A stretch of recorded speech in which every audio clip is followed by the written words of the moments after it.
welcome back to 25 Sweet Peas. Today for you I have a really fun, super easy, and simple nail art look to show you. It is basically 3 flowers on each nail on the side of the nail, so it's not even a full flower. So it's super easy to do, quick. All you need is a polish for your base color, which in this case I'm using a blue, and then you can use either nail polish or acrylic paint for the flowers, and a dotting tool and a brush. So as you can see here, I've already put on my base coat, and now I'm going to start by putting on my base color. I've decided to go with a light sky blue because it's in the color palette I'm using. It's super happy, and I just love this polish. This is Heroine NYC's Peak Blue.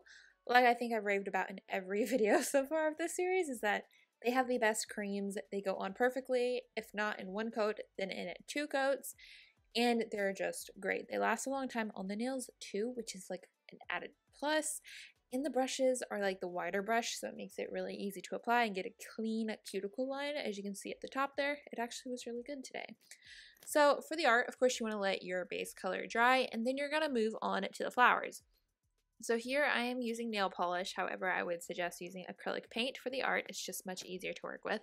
But I am using this kind of light orange shade from Glaze called Pilates, Please, and an old nail art brush because I don't like using really good nail art brushes with nail polish because I feel like I just like to keep them for acrylic paint only. They stay nicer longer, so that is why this brush doesn't look super nice.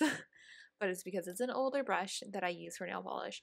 So as you can see here, I did like 1 full flower, and then I'm doing 2 kind of half flowers off to the edge of my nail.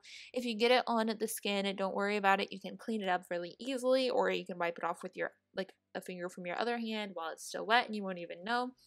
But yeah, that's all you have to do for the flower base, and you're going to let that part dry, and then you're going to move on to the next stage, which is the flower centers.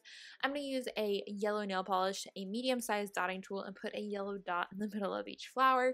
For this, I have used Zoya's B, which is my favorite yellow polish. Gonna let that dry and then put on a shiny top coat. Of course, this would look really cool and matte too, but I decided to go with shiny today.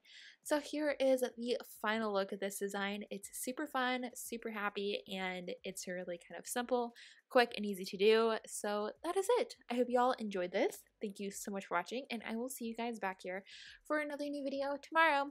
Bye!